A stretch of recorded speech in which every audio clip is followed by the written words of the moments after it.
Berapa kali Datuk sebut tadi berkaitan daftar pemilih dan kesannya kepada Terengganu. Kalau kita lihat sejarah di Terengganu pada tahun 1999, PAS pernah memerintah negeri Terengganu sepenggal sehinggalah pada 2004 BN kembali merampas Terengganu itu. Dan antara lain dikatakan faktor kenapa BN boleh menang adalah akibat daripada manipulasi daftar pemilih ini. Mungkin Datuk boleh ceritakan apa sejarah di sebalik kejatuhan PAS pada tahun 2004? Pilihan raya 1999,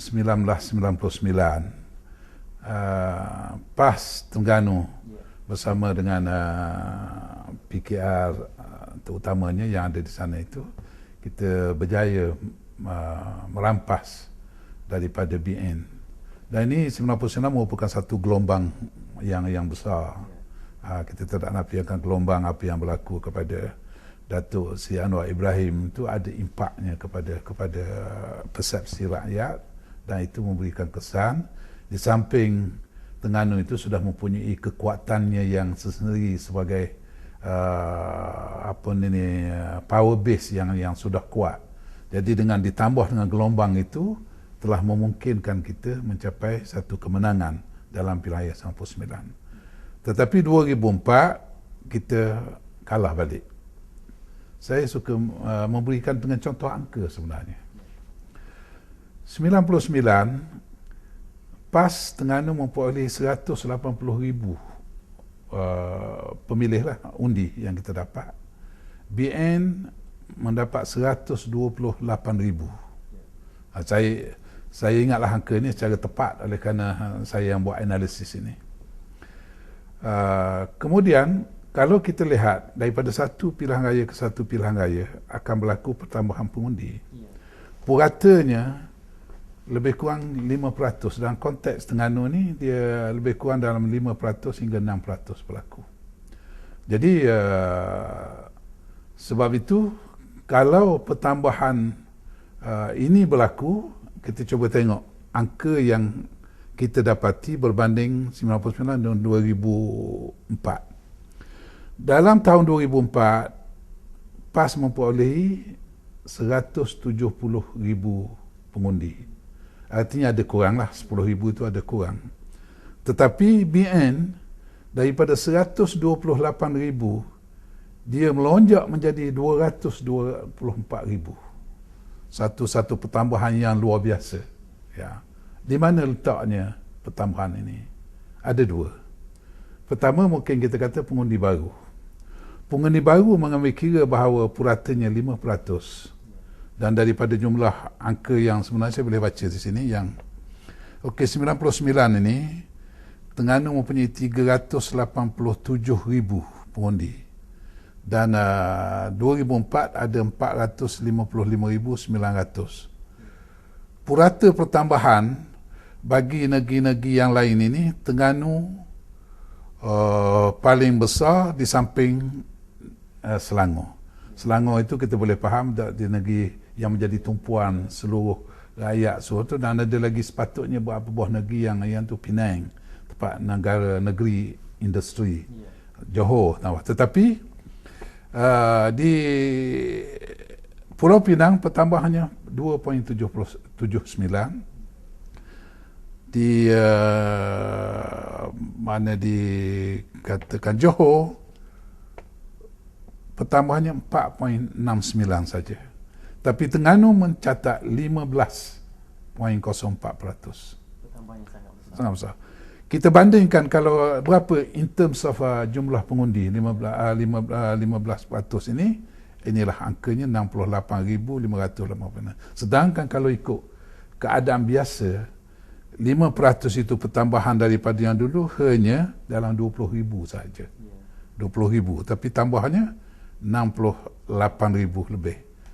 Kalau pertambahan undi sebanyak 20,000, kita katalah pertambahan itu seluruhnya pergi kepada BN sekalipun, 128 campur 20,000 dia akan jadi 148,000.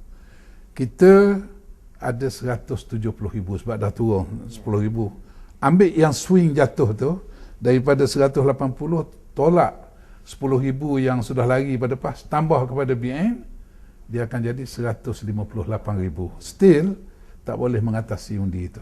Tetapi dengan pertambahan yang begitu besar, dan sekali lagi keluar mengundi yang paling besar berlaku di Terengganu dalam tahun itu juga, 15% itu menyebabkan perbezaan yang didapati oleh BN tahun 99 128 menjadi 224,000, hampir 100,000 pertambahan itu.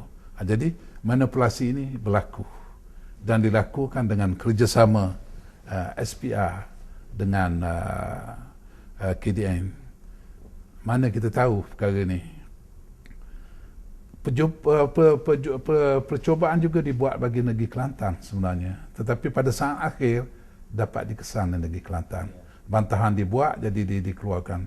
Tapi Terengganu ini sampai kita hanya sedar perkara itu setelah pilihan raya berlaku, ada maklumat-maklumat yang datang yang mengesahkan bahawa memang ada orang tertentu dalam SPR dengan KDN kerjasama.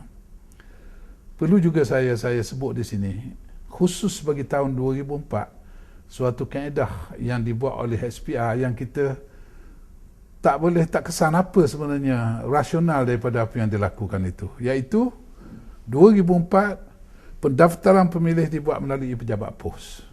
Tidak seperti biasa, iaitu di pejabat SPR dan sebagainya, tidak. Pejabat di dan pos. Dan pos ini sukar bagi kita untuk daftar pun sukar, semakan pun sukar dilakukan, dan ini memberi kesan kepada kerja-kerja. Artinya kita tak boleh nak detect apa yang dilakukan oleh SPR ini dengan kerja KDN ini lebih awal kerana tindakan yang seperti ini dilakukan. Ini saya rasa strategi khusus yang dibuat.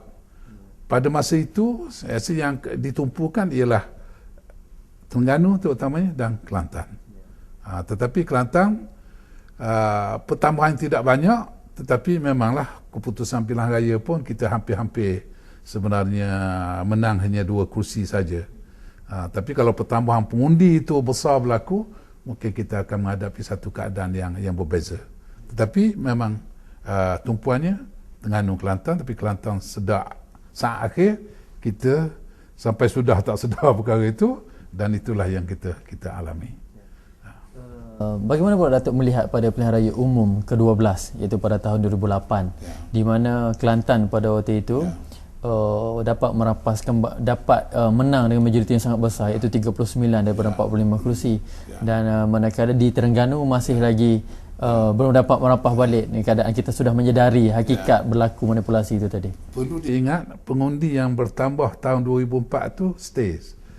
Masih wujud sewaktu kita menghadapi pilihan raya 2008. Walaupun ada sedikit sebanyak barangkali penambahan yang kita lakukan pada 2008 itu dengan kerja kuat yang kita lakukan, tetapi masih belum cukup untuk nak mengatasi perkara-perkara yang seperti itu. Itu salah satu faktornya. Faktor yang lain, di Kelantan sendiri kita perlu sedar bahawa 2008 merupakan swing di kalangan masyarakat bukan Melayu, Cina, dan di kawasan urban, di kawasan luar, di kawasan bandar.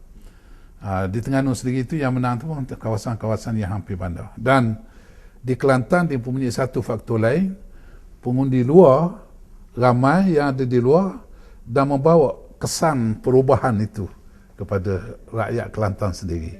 Dan ini tidak berlaku banyak sebagaimana di Terengganu. Terengganu ada juga pengundi luar, tetapi tidak sebesar di Kelantan. Dan dan ini antara faktor-faktornya lah. Jadi kalau bercakap dari segi manipulasi ini, itu sudah, dan dia pada hemat saya kita memerlukan 2 kali pilihan raya untuk mengubah suasana ini. 2008 kita ada pertambahan kursi yang kita menang, tapi belum komplit, dan insya-Allah dalam yang 13 ini mungkin perubahan itu akan menjadi lebih besar berbanding dengan 2008. Ya. Datuk ada menyebut tadi bahawa pada tahun 1959 Datuk merasakan pilihan raya pada waktu itu paling bersih setakat yang Datuk hadapi. Cuma pada soalan saya kepada Datuk, selepas melihat beberapa pilihan raya selepas itu, sehinggalah pilihan raya kecil dalam tempoh kita punya fasa terbaru selepas 2008 dan juga pilihan raya terakhir pilihan raya negeri Sarawak hari itu, masihkah Datuk meletakkan harapan PAS dan juga pembangkang ada peluang dengan sistem yang sebegini? Saya juga selalu menyebut bahawa demokrasi yang berjalan dalam negara kita ini ialah demokrasi yang tempang, a crippled democracy, demokrasi yang ada dia punya kecacatannya itu. Tetapi dalam waktu yang sama kita tak boleh mengelak daripada mengambil bahagian dalam sistem yang seperti ini. Jadi tugas kita ialah dari semasa ke semasa berusaha supaya apa-apa yang elemen yang kita rasakan tempang ini dapat diperbaiki. Sedikit sebanyak telah berlaku penambahbaikan itu, tetapi masih banyak yang perlu diperbaiki lagi.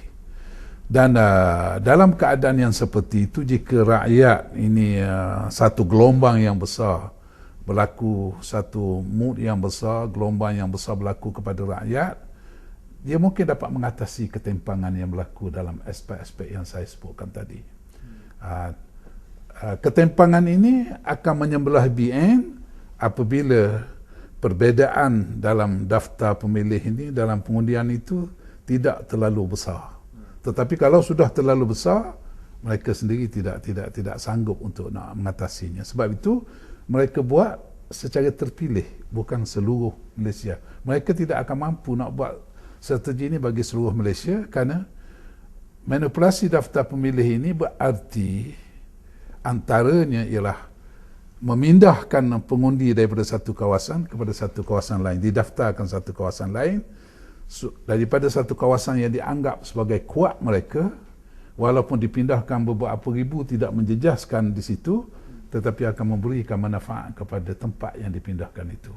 Jadi sebab itu dia tidak menyeluruh, dia pindah pada yang terpilih, dan yang menjadi tumpuan dia pun bukan menyeluruh, tetapi yang terpilih.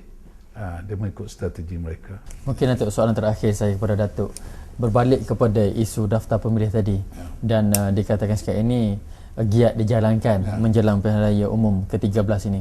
Apa saranan Datuk khususnya kepada negeri-negeri yang sudah ditumpu oleh BN ini untuk merampasnya kembali kepada jentera dan juga kepada Pakatan Rakyat itu sendiri? Kita kena kerja kuat. Sebenarnya dari segi teknikalnya, walaupun ada halangan, tetapi kalau kita bekerja tip-top lah kita punya itu, kita boleh mengatasi walaupun tak 100%, sebahagian besar masalah technicality pendaftaran ni boleh kita selesaikan. Oleh kerana ada waktu bantahan yang perlu kita buat. Bila dia daftarkan ini, kita dalam 3 bulan sekali kan, dia daftarkan, kemudian dia akan display untuk bantahan. Waktu tu mungkin beberapa hari, dan kita gunakan beberapa hari itu untuk bantah mana-mana yang tak tu. Kadang-kadang kalau bantahan itu maknanya ada dengan bukti-bukti yang kukuh, kita boleh mengeluarkan balik senarai yang ada. Walaupun setengah daripada wakil-wakil SPI ni sendiri memang dia ada yang main caranya, dia tak akan nak terima dengan mudah, tapi kita akan terus, kita kena lawan lah. Apa-apa itu berdasarkan kepada fakta-fakta yang ada kepada kita, dengan buktikan bahawa ini kalau you letak alamat di sini, ini tak ada orang di sini, alamat di sini misalnya. Ini pernah berjaya kita lakukan di beberapa tempat. Jadi walaupun ada ketimpangan yang berlaku, walaupun ada yang dari segi teknikalnya yang boleh dimanipulasikan, tetapi kita perlu bekerja terus, bekerja kuat, walaupun tak 100% kita atasi, tetapi sebahagian daripada manipulasi ini boleh kita sekat sebenarnya. Tapi nak kerja kuat, work hard and work smart. Kena ada kaedah yang betul lah. Kerja kuat saja tak kena kaedah pun tak kena juga. Jadi kena ikut kaedah. Kita boleh mengatasi sebahagian daripadanya, insya-Allah. Ya. Terima kasih Datuk. Sekali lagi terima kasih kepada Datuk kerana sudi bersama saya pada hari ini dalam rancangan Persepsi. Bertemu kita di rancangan yang akan datang. Assalamualaikum dan salam sejahtera.